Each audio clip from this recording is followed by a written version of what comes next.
মুখে বলছেন কেন আওয়ামী লীগের রাজনীতি নিষিদ্ধ ঘোষণা করেন, মানে এনি ভাই যদি বলে আওয়ামী লীগ নিষিদ্ধ করে তৈরি করে দিবেন যে 152 জন সমন্বয়কের মধ্যে 108 জন শিবিরের, আপনি যদি ফেসিস্টদের প্রচারণা বলে কারো জবান বন্ধ করতে চান, এটি আসলে খুব ঠিক কাজ হবে কিনা, আপনার কাছে আমার এটি প্রশ্ন। না দেখুন, এখন তাহলে আপনাকে আরো মূল জায়গায় আসতে হবে যে জি, আওয়ামী লীগ কি রাজনৈতিক কার্যক্রম এই মুহূর্তে করতে পারবে কিনা, বাক স্বাধীনতা বা রাজনৈতিক স্বাধীনতার কথা বলে।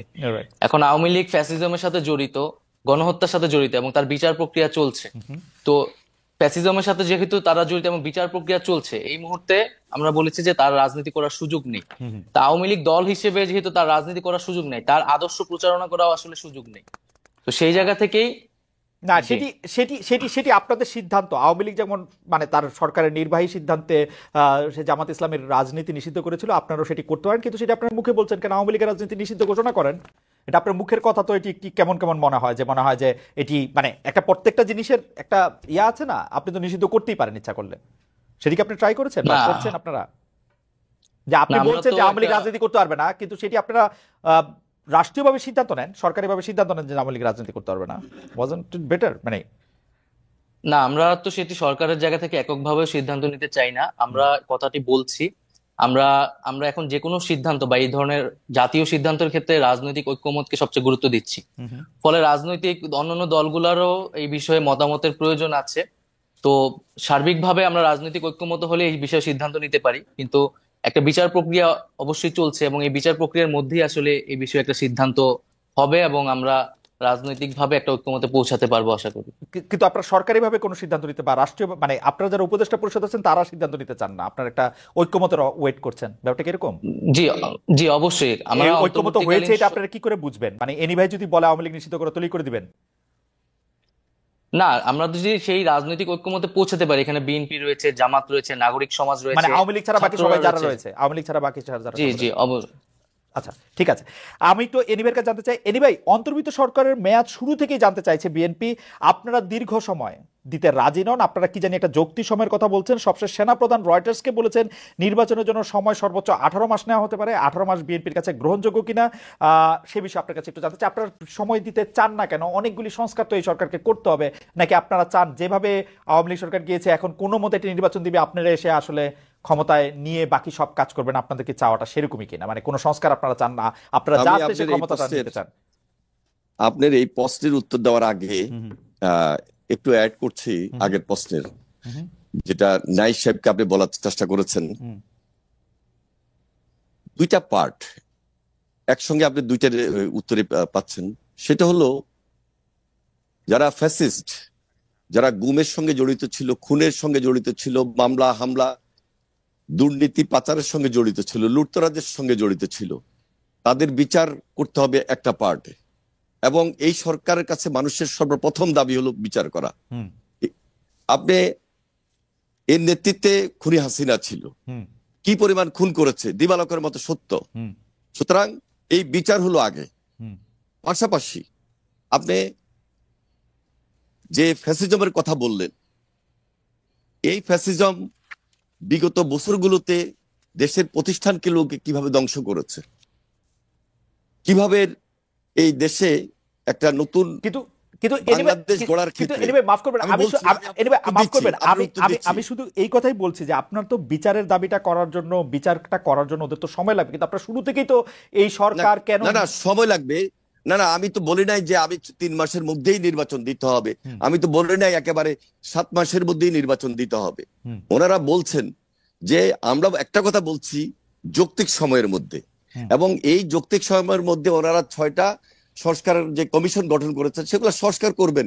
কিন্তু সেই সংস্কারটা যদি দ্রুত সময় হয় এবং যদি ভোটারের কাজ এট এ টাইম চলতে থাকে, কারণ দেশ তো একটা বিশাল দেশ, এই দেশের অনেকগুলা আহ, আহ, অনেকগুলা প্রশাসনিক ইনস্টিটিউট আছে, যার যার কাজ শেষে করবে।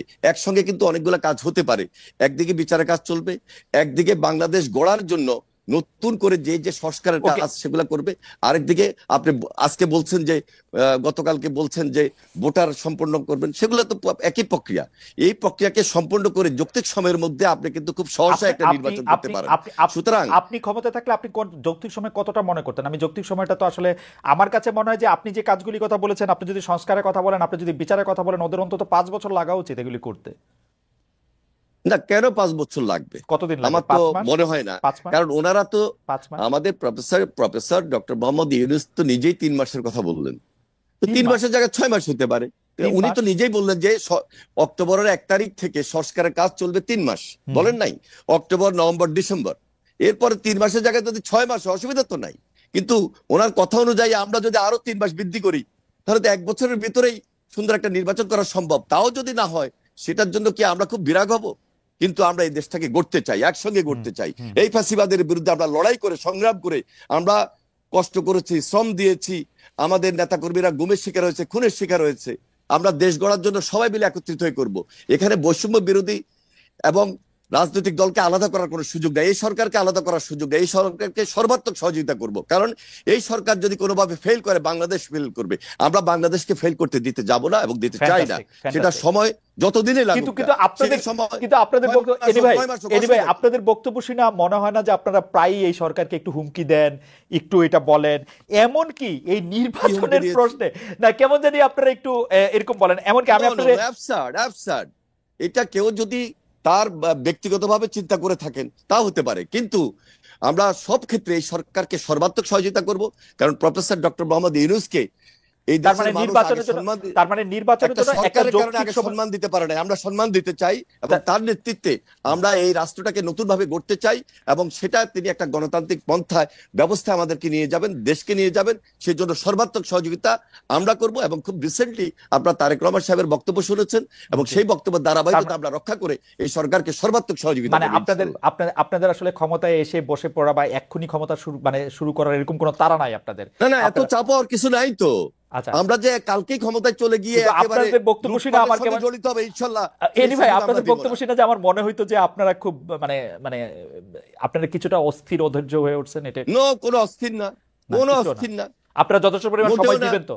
আমরা ওনারা যেই সংস্কারের কাজ নিয়েছেন, জি একদিকে বিচারের কাজ হবে, বিচার আগে দেখতে চাই, জি পাশাপাশি সংস্কার করে একটা গণতান্ত্রিক পন্থায় ওকে জনগণের সরকার প্রতিষ্ঠিত করবেন। এখানে তাড়াহুড়ার কিছু নাই। ওকে আর আমরা হ্যাঁ লুটপাটের জন্য বিএনপি ক্ষমতা আসবে আর বিএনপি ক্ষমতা আসার জন্য আমরা আন্দোলন করেছি তা নয়। আমাদের এই দেশটাকে রক্ষা করার জন্য আমরা আন্দোলন করেছি, আমাদের একজন সংগ্রাম দর্শক করেছি। বলছেন আমাদের একজন দর্শক বলছেন যে তারা কেন থাকবে, বিএনপি তো অলরেডি ইন পাওয়ার, যদি লুটপাট বা দুর্নীতির কথা বলি তাহলে তারা তো তাদেরটা করতেই পারতেছে, ব্যাপারটা কি এরকমই ভাই? কেন এরকম হবে? না না ওনারা সরকারে না আছেন, না আমরা ওনাদের সর্বাত্মক না, না, শুনেন। এটা আমি না হ্যাঁ যারা বলছে জি এরা বিগত ধারাবাহিকতার কথা বলছে। রাইট ইনশাল্লাহ বিগত ধারাবাহিকতা। আর এখন যদি বিএনপি আন্দোলনের মধ্য দিয়ে এই দেশে গণতান্ত্রিক পন্থায় জনগণের সরকার প্রতিষ্ঠিত হয়, বিএনপি তখন বলেছে যে আমরা এই 31 দফার ভিত্তিতে আমরা দেশ পরিচালনা করব। সেখানে বিএনপি যদি বিজয়ী হয়, তাহলে যারা নির্বাচনে পরাজিত হয়েছে তাদেরকে নিয়ে ঐক্যমত্য সরকার গঠন করব এই 31 দফার ভিত্তিতে। আচ্ছা, এবং সেটা জাতীয় ঐক্যমত্য সরকার হিসাবে বিবেচিত হবে। জাতীয় ঐক্যমত্য সরকার হিসেবে বিবেচিত হবে। খুবই আমার মনে হয় যে এনি ভাই খুবই চমৎকারভাবে এটা বলেছেন। নাহিদ ইসলাম, আপনি যদি এই বিষয়ে কিছু বলার থাকে আপনি 1 মিনিট একটু বলতে পারেন, কারণ আমার কাছে মনে হয় যে বিএনপি আসলে কি করতে চায়, তারা একদম স্পষ্টভাবে এনি ভাই বলেছেন যে বিচারটা যেমন জনগণ দেখতে চায়, কারণ যত অন্যায় এর আগে সরকার করেছেন, শেখ হাসিনা করেছেন, সেগুলি আসলে বিচার দেখতে হবে, সংস্কারের জন্য যথেষ্ট পরিমাণ সময় দিতে চায়, কিন্তু সবগুলি কাজে একসাথে করা সম্ভব, 1 বছরের মধ্যে নির্বাচন হওয়া সম্ভব। এই ব্যাপারে আপনি কি কোনো মন্তব্য করবেন কিনা, যদি আপনার করতে চান? সর্বোচ্চ সহযোগিতা করতে এনি ভাইরা রাজি আছেন, এরকম একটা কথা বললেন।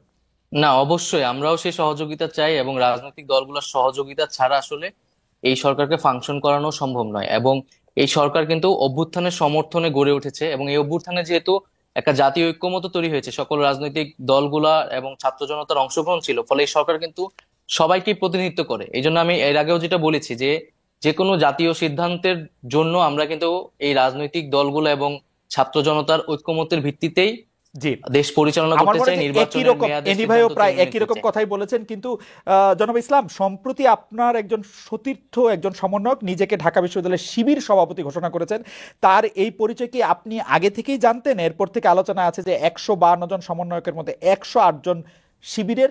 অনেকে জানতে চাইছেন সমন্বয়কদের প্রকৃত সংখ্যা কত, তাতে কতজন শিবির নেতা রয়েছেন, অন্যান্য রাজনৈতিক ছাত্র সংগঠনের কেউ কি রয়েছেন আসলে, নাকি শিবির এবং কোনো ছাত্র সংগঠন সেই অর্থে করেন না এরকম লোকই বেশি?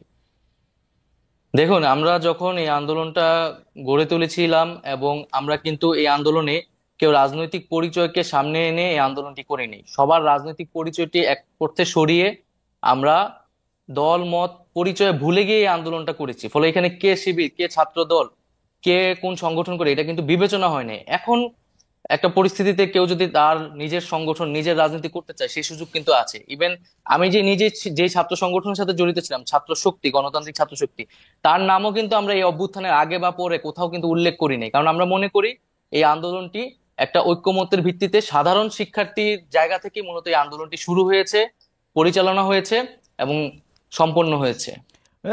নাহিদ ইসলাম, বৈষম্য বিরোধী আপনি বললেন বলে এই প্রশ্নটি একটু করতে হচ্ছে আমার। বৈষম্য বিরোধী ছাত্র আন্দোলনের সামনের সারিতে থাকা আপনারা কয়েকজন, বিশেষ করে আপনি এবং অবশ্যই আক্তার সাহেব, তারা গণতান্ত্রিক ছাত্র শক্তির নেতা ছিলেন। সম্প্রতি আপনাদের এই সংগঠন স্থগিত করা হয়েছে, এর কারণ আসলে কি? ডক্টর ইউনূসের 2.5 মাসের দল নাগরিক শক্তির সাথে এর সম্পর্ক রয়েছে কি?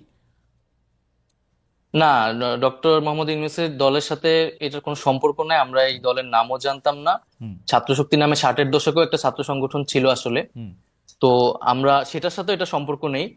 এবং এই সংগঠনটি আমরা স্থগিত করা হয়েছে কারণ যেহেতু এই সংগঠনের প্রধান নেতৃত্ব যারা, আক্তার হোসেন, তিনি নাগরিক কমিটিতে এখন কাজ করছেন এবং আমি এবং আসিফ মাহমুদ সরকারে কাজ করছি। ফলে নেতৃত্ব ছাড়া এই সংগঠনটি কিন্তু এখন রান করতে পারছে না। ফলে এই কারণে কমিটিটি স্থগিত করা হয়েছে এবং ছাত্র রাজনীতি নিয়ে যেহেতু একটি আলোচনা চলছে, সংস্কারের কথা চলছে, তো সেই পরিবর্তিত পরিস্থিতি অনুযায়ী আমরা সামনের সিদ্ধান্তটি হয়তো নিবে। এবং যারা এখন মাঠে আছে, ছাত্র শক্তিতে কাজ করছে, তারাই মূলত ছাত্র শক্তির বিষয়ে চূড়ান্ত সিদ্ধান্ত নিবে।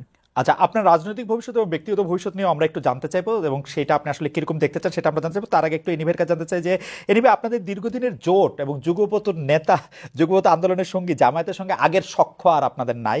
অন্তর্বর্তী সরকারের সঙ্গে তাদের ঘনিষ্ঠতা নিয়ে বিএনপি শীর্ষ পর্যায় থেকেও এক ধরনের বিরক্তি আমরা দেখেছি। সরকারি প্রতিষ্ঠান, বিশ্ববিদ্যালয়ে বিভিন্ন নিয়োগের ক্ষেত্রে জামায়াত আপনাদের থেকে একটু এগিয়ে থাকছে বলে মনে হয়। আপনার কাছে কি মনে হয় যে এই সরকার আসলে জামায়াতকে আপনাদের থেকে বেশি গুরুত্ব দিচ্ছে, বা এই সরকার একটু চাচ্ছে যে জামায়াত ক্ষমতায় আসুক, আপনাদের থেকে বেশি গুরুত্ব পাক? আসলে আমরা এইগুলা মোটেও মনে করি না, কারণ আমরা কি করছি, কি করব, এটা হলো আমাদের নেক্সট স্টেপ।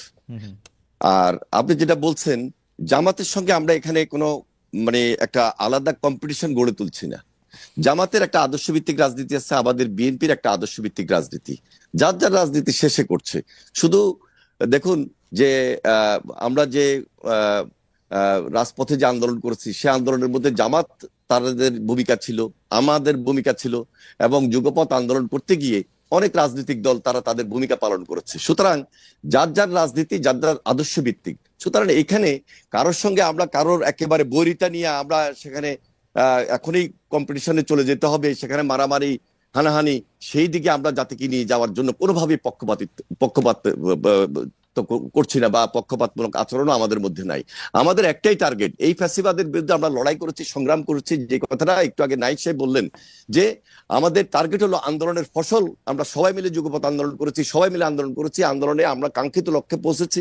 এখন আমাদের দেশ গঠন আন্দোলন, দেশটাকে সুন্দর করব, ভবিষ্যৎ বাংলাদেশ কিভাবে হবে সেটার জন্য আমাদের করণীয় কি হওয়া উচিত সেটা আমরা বিবেচনা করছি। সেই ধাপে আমরা কাজ করছি, এবং আমাদের পার্টি আমরা সবচেয়ে বেশি, আপনারা লক্ষ্য করেছেন যে এই সরকারকে সহযোগিতা করার জন্য এবং ভবিষ্যৎ বাংলাদেশ গড়ে তোলার জন্য আমরা সেই কাজটুকু করছি ইনশাল্লাহ। কিন্তু আপনারা কি এটা ফিল করতেছেন যে সরকারের সাথে আপনাদের সম্পর্ক থেকে জামায়াতের সম্পর্ক একটু বেশি গভীর? বিশ্ববিদ্যালয়গুলিতে নিয়োগের ক্ষেত্রে কি পয়েন্ট পজিশনগুলিতে, মানে পৃথিবী থেকে শুরু করে বিশ্ববিদ্যালয় সব জায়গায় আপনারা নাই, মুখ্য নয়, জামায়াত ইসলামী আছে, মুখ্য নয় তারা। আমার মনে হয় এগুলো খুব মুখ্য না, কে কোথায় আছে। কথা হলো যে অ্যান্টি আওয়ামী লীগ, রাইট, যেখানে অ্যান্টি আওয়ামী লীগ সেখানে এই যে হ্যাঁ, যেখানে অ্যান্টি আওয়ামী লীগ আজকে যারা দেশের ভাবমূর্তি ক্ষুণ্ণ করেছে, দেশকে ধ্বংস করে দিয়েছে, তাদের বিরুদ্ধে এই জাতি ঐক্যবদ্ধভাবে লড়াই করেছে, সংগ্রাম করেছে, এবং ভবিষ্যতে এই দেশটাকে আমরা সুন্দর বাংলাদেশ গড়ার জন্য সবার সহযোগিতা কামনা করছি, এবং সবাইকে নিয়ে আমরা ফ্যাসিবাদ বিরোধী। কিন্তু আপনারা চান না ভাই প্ল্যাটফর্মটার নেতৃত্বে বিএনপি থাকুক? এই প্ল্যাটফর্মটার নেতৃত্বে কখনো নাহিদ ইসলামকে, কখনো নাহিদ ইসলামকে, কখনো শফিকুর রহমানকে দেখা যাচ্ছে। এটা আপনাদের জন্য একটু বেদনাদায়ক না? একটু বেদনাদায়ক, কখনো ছাত্ররা, কখনো জামায়াত। বিএনপির পলিটিক্স, খালেদা জিয়ার নেতৃত্ব, তারেক রহমানের নেতৃত্ব যদি সবার সামনে খুব স্পষ্টভাবে সবাইকে আকৃষ্ট করতে পারে, তাহলে অবশ্যই আমাদের নেতৃত্ব জনগণ বসাবে। কিন্তু এই সরকার পতনে তো তারেক রহমানের ভূমিকা জিরো, কেউ কেউ বলছেন। তারেক রহমান যদি না, এখন তো আপনি বললেন, আর কেউ কেউ বলছে হয়তো আপনাকে বলেছেন, কিন্তু আমাদেরকে বলেন নাই, বরং এই কথা বলেছেন যে তারেক রহমান বিদেশে বসেও যেখানে দেশনেত্রী বেগম খালেদা জিয়া এত অসুস্থ ছিলেন, জি তার মধ্যে দেশের তারেক রহমান বিএনপির ভারপ্রাপ্ত চেয়ারম্যান হিসেবে দায়িত্ব নেওয়ার পর তিনি আমাদের ওয়ার্ড লেভেল, ইউনিয়ন লেভেল, থানা লেভেল, উপজেলা লেভেল, আমাদের কেন্দ্র এবং জেলা লেভেলে যেভাবে দলকে ঐক্যবদ্ধ করেছেন এবং জাতিকে, সকল রাজনৈতিক দলকে ঐক্যবদ্ধ করেছেন, সে আন্দোলনের ফসল হিসাবে আমাদের ছাত্র ভাইরা যখন কাঙ্ক্ষিত লক্ষ্যে পৌঁছার জন্য এগিয়ে গিয়েছেন, সেখানে তারেক রহমানের নেতৃত্বে তিনি সমর্থন দিয়েছেন এবং পরবর্তীতে সর্বশেষ যখন শহীদ মিনারে আমাদের ছাত্র ভাইয়েরা যখন আহ্বান জানিয়েছে সকল রাজনৈতিক দলকে, তখন তার নেতৃত্বে এই বিএনপি স্ট্যান্ডিং কমিটির অনেক নেতৃবৃন্দ জেলে ছিলেন, আমরা অনেকেই জেলে ছিলাম, কিন্তু তিনি দেশের বাইরে বসেও যেভাবে নেতৃত্ব দিয়েছেন, সেই নেতৃত্বের ফসল হিসাবে আজকে সবাই মিলে ঐক্যবদ্ধ বাংলাদেশ এনিওয়ে আপনাকে